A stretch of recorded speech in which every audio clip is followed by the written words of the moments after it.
주님께서 여러분과 함께 루카가 전한 거룩한 복음입니다. 그때 예수님께서 함께 식탁에 앉아 있던 이들 가운데 어떤 사람이 그분께 하느님의 나라에서 음식을 먹게 될 사람은 행복합니다 하고 말하였다. 그러자 예수님께서 그에게 이르셨다. 어떤 사람이 큰 잔치를 베풀고 많은 사람을 초대하였다. 그리고 잔치 시간이 되자 종을 보내어 초대받은 이들에게 이제 준비가 되었으니 오십시오 하고 전하게 하였다. 그런데 그들은 모두 하나같이 양해를 구하기 시작하였다. 첫째 사람은 내가 밭을 샀는데 나가서 그것을 보아야 하오. 부디 양해해 주시오 하고 그에게 말하였다.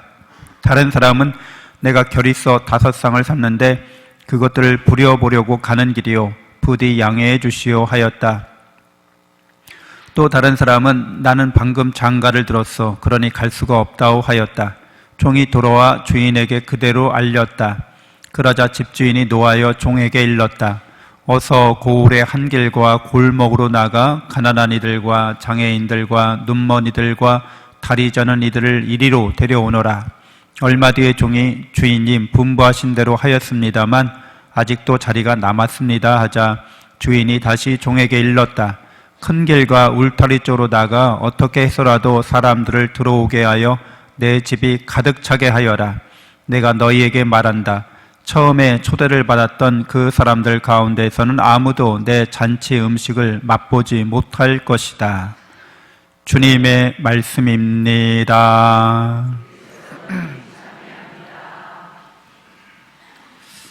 참 예수님, 하느님의 복동이 고맙습니다. 고맙습니다.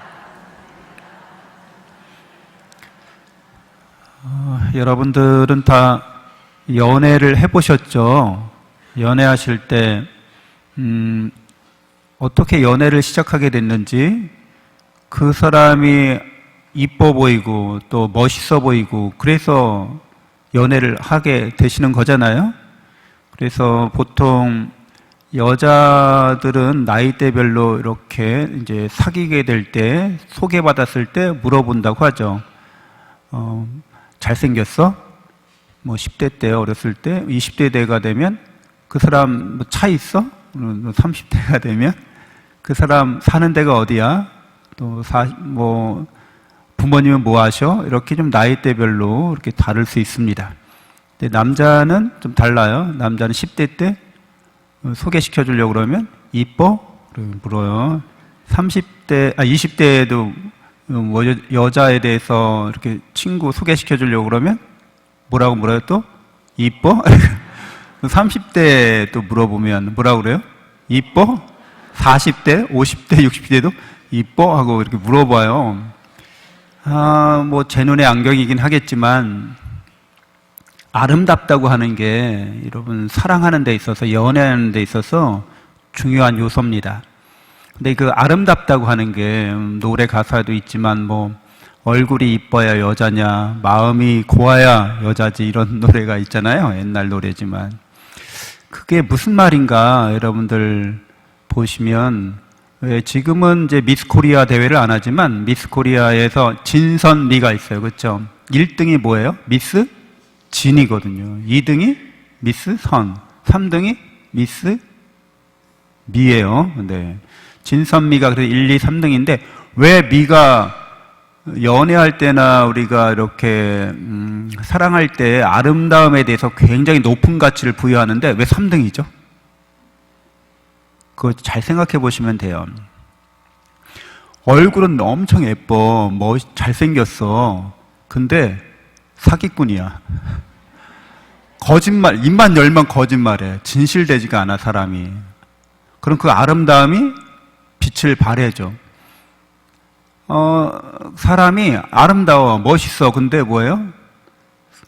선하지가 않아. 나쁜 사람이야. 악한이야, 악한. 그럼 어때요? 거짓말쟁이고 사기꾼이고 악한데 멋지고 아름다워. 겉모습이. 그러면 그 겉모습이 어떻게 보여요? 그 사람이 거짓말쟁이고 악한 사람이라는 걸 알게 됐을 때 그 겉모습이 어떻게 보여지게 돼요? 굉장히 혐오의 대상이 되는 거죠. 어울리지가 않는 거예요. 진실하고 선하고 아름다워야 되는데 거짓말쟁이고 악한데 아름답고 이렇게 멋지거나 이러면 그게 그만큼 더 추악해 보이는 거죠. 그래서 미가 3등이에요. 진실해야 되고 선해야 돼요. 그리고 아름다운 거예요. 아름다움은 진실함과 선함에 의지하고 있다는 거예요. 의존하고 있다는 거예요. 그래서 하느님이야말로 어떠신 분이에요?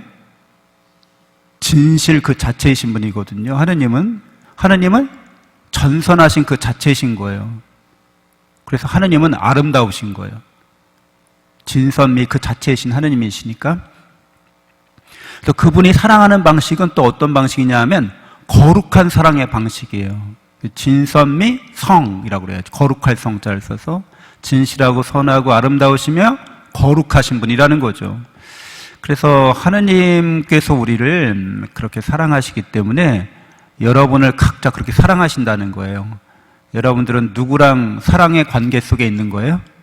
하느님과. 하느님이 여러분을 그렇게 사랑하시는 거예요. 여러분들은 그 사랑의 잔치에 초대를 받은 거예요. 그래서 하느님은 우리에게 풍요롭게 무한하게 당신의 은총을 베푸시는 겁니다. 사랑의 선물을 베푸시는 거예요. 그 잔치에 꼭 초대받아서 그 잔치에 꼭 참석해야겠죠. 여러분이 그런 하나님의 사랑과 은총의 풍요로운 것을 미사가 가장 잘 드러내고 있는 거예요.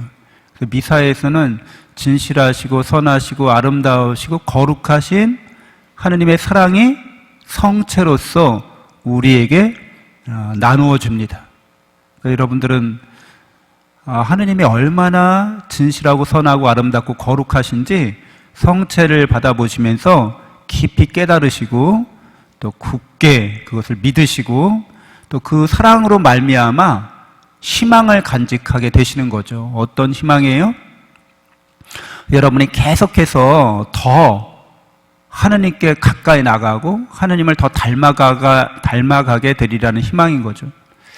그래서 하느님께서 이렇게 잔치를 베푸시는데 여러분 하느님의 사랑이 일방적인 짝사랑이 되는 것은 이치에 맞지 않잖아요.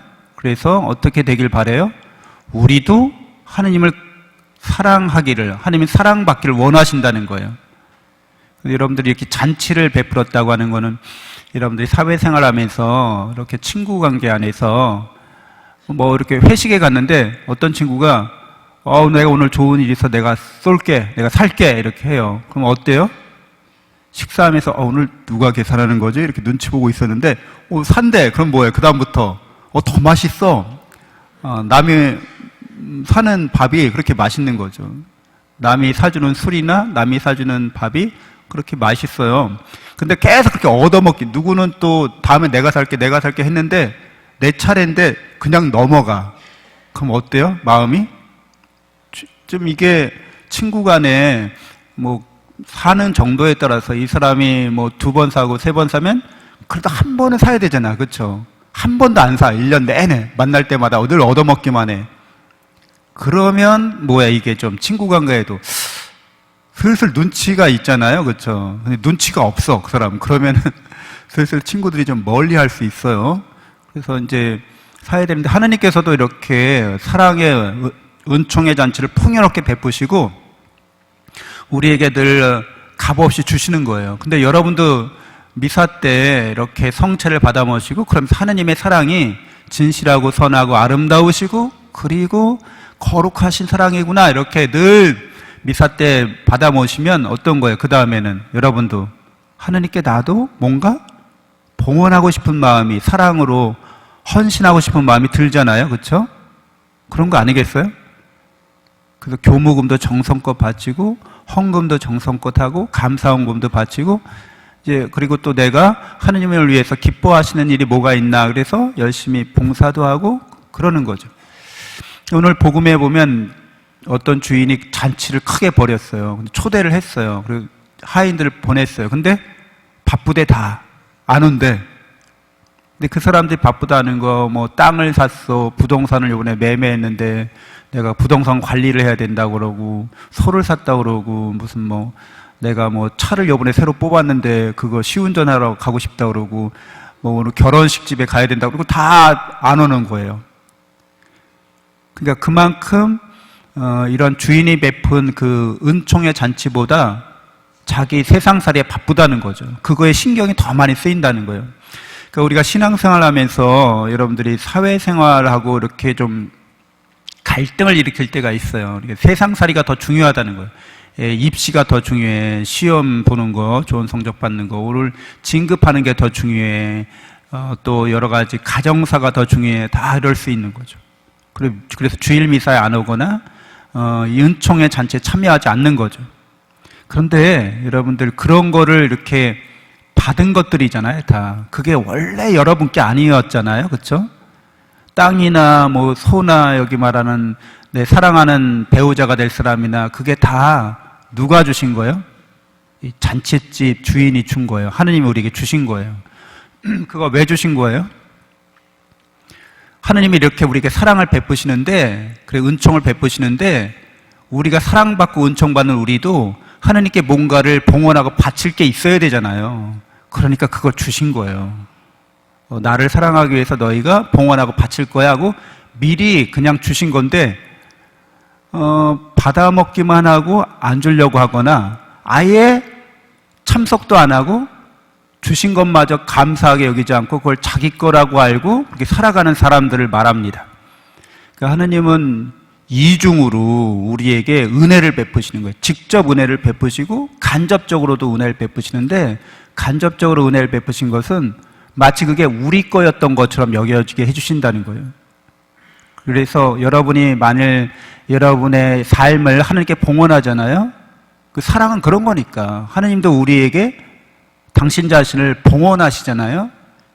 십자가상 제대 위에, 그리고 성체 제대 위에서 성체로서 당신 전부를 우리에게 봉헌하시잖아요. 그래서 우리도 그걸 받아 먹고 마시면서 하느님을 우리의 소유로 삼으면서 우리도 하느님께 바칠 게 있어야 되니까 주신 건데 그거를 안 바치려고 그래. 그러면 그 사람은 이게 짝사랑이 되고 마는 거죠. 오늘 우리는 하느님께서 우리를 부끄럽게 하지 않으시려고 우리에게 베푸신 것에 대해서 감사하면서 하느님이 이토록 우리를 배려해 주시는구나, 우리를 존중해 주시는구나. 그래서 여러분은 실제로 하느님께 바친다고는 하지만 여러분께 아니잖아요. 그게 원래부터 여러분께 아니었잖아요. 여러분이 그의 주인이 아니라고요. 그냥 받은 거를 다시 바쳐드릴 뿐입니다. 그러면서도 우리가 어떻게 내게 해주시는 거예요?